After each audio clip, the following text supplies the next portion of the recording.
ঝালমুড়ি খেতে গেলে যেটা আমাদের সবথেকে বেশি প্রয়োজন পড়ে সেটাই হলো আম তেল আচার। আর এটাই হলো একবার বানিয়ে রেখে সারা বছরের সংগ্রহ। সকালবেলায় আমগুলোকে লম্বা লম্বা করে বা ছোট ছোট করে কেটে প্রথমে রোদে দিয়ে রাখবেন, যাতে আমগুলোয় একটুও জল না থাকে।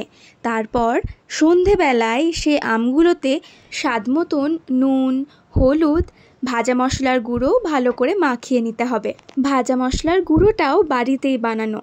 শুকনো লঙ্কা, কালো সর্ষে, সাদা সর্ষে, মৌরি আর মেথি শুকনো খোলায় ভেজে নিয়ে সেগুলোকে গুঁড়ো করে নিতে হবে, তাহলে ভাজা মশলা একদম তৈরি। কাঁচা আমগুলোয় মশলা ভালো করে মাখানো হয়ে গেলে সেগুলোকে কাঁচের বয়ামে ভরে দেবেন। তারপর সবশেষে ওপর থেকে কাঁচা সর্ষের তেল ছড়িয়ে দিন।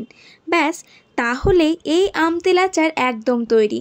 এবার এটাকে সংগ্রহ করে রেখে দিন সারা বছরের জন্য। তবে এই গরমে আচারগুলোকে মাঝে মধ্যে রোদে দিতে একদম ভুলবেন না কিন্তু।